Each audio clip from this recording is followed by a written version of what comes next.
Very good evening, welcome to news at 5 PM. This is Sunil. Details లోకి వెళ్ళిపోదాం. Deputy CM Pawan Kalyan కు CM Chandrababu మద్దతుగా నిలిచారు. తెలంగాణలో పవన్ సభను అడ్డుకోవడం సరికాదన్నారు సీఎం చంద్రబాబు. ప్రజలకు ఎవరి మంచి చేశారో అందరికీ తెలుసన్నారు. దీన్ని లాజికల్ గా ముందుకు తీసుకెళ్లాలని, ప్రశాంత వాతావరణం చెడగొట్టడం మంచిది కాదన్నారు. ప్రజలకు మంచి చేయడంలో నేతలు పోటీ పడాలని సూచించారు బాబు.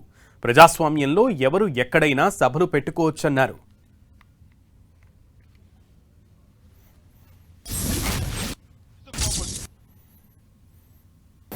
అంటే ఇది కూడా కరెక్ట్ కాదు. ఇప్పుడు నేను తమిళనాడులో పోయి క్యాంపెయిన్ చేయవచ్చా? తమిళనాడుకు శివకుమార్ కూడా వచ్చాడు. ఆల్ ఇండియా లీడర్సే కాకుండా అందరూ వచ్చారు.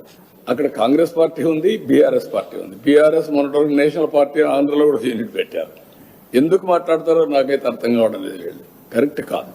ఏదైనా సరే కొన్ని ప్రజాస్వామ్యంలో అమెరికాలో తెలుగు వాళ్ళు సెనేటర్స్ అవుతున్నారు. ప్రపంచం అన్ని దేశాల్లో అవుతున్నారు, ఒక అమెరికాలో కాదు. ఎవడైతే బెటర్ సర్వీస్ చేస్తారో వాళ్ళు ఆటోమేటిక్గా అవుతున్నారు. ఆస్ట్రేలియాలో అవుతున్నారు, యూరోప్లో అవుతున్నారు, అక్కడుండే రాజ్యాంగ ప్రకారం లండన్లో అవుతున్నారు.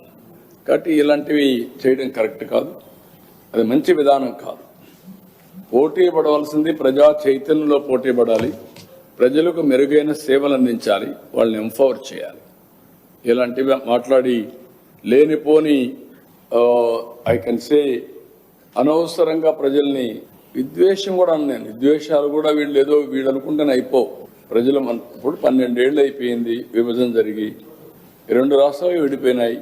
ఎవరెవరు ఎంత కాంట్రిబ్యూట్ చేశారో అక్కడే ప్రజలకు తెలుసు.